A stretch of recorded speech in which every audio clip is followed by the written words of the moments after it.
Bonjour, dans cette vidéo nous allons voir comment paramétrer une fenêtre d'affichage pour représenter deux fonctions, ici une fonction f et une fonction g sur l'intervalle -1, 3. Comme dans tous les exercices, l'intervalle est donné, ce qui signifie que l'on connaît xmin, -1, et xmax, 3. Par contre, dans ce problème, on n'a pas d'informations sur ymin et ymax.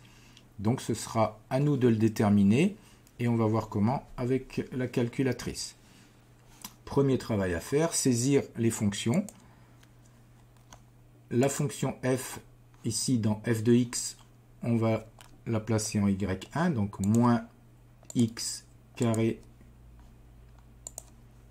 plus 2x. On valide.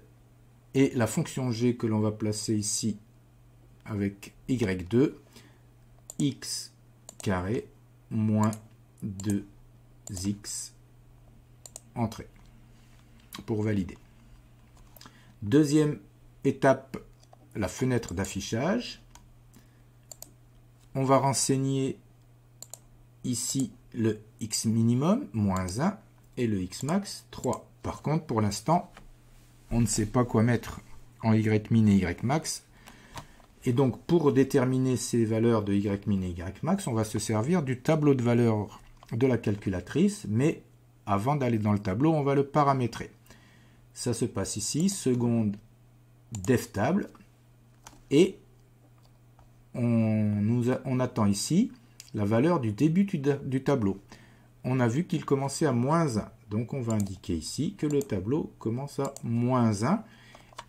Delta table, c'est-à-dire la deuxième ligne là, qui clignote, signifie le pas, c'est-à-dire comment on passe d'une valeur à l'autre.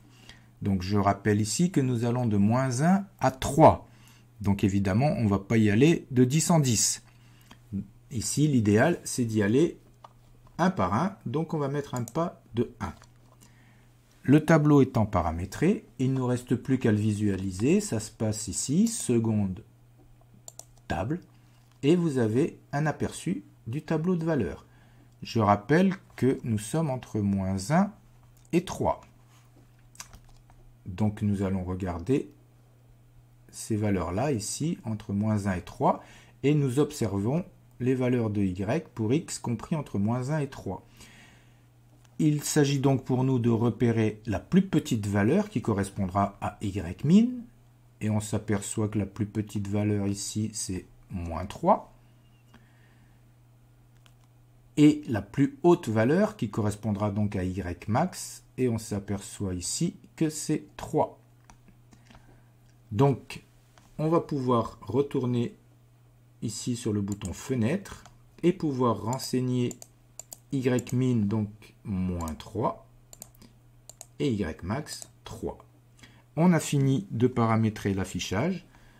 On va pouvoir demander ici, en appuyant sur graphe, à visualiser les deux fonctions f et g qui se dessinent de manière optimale.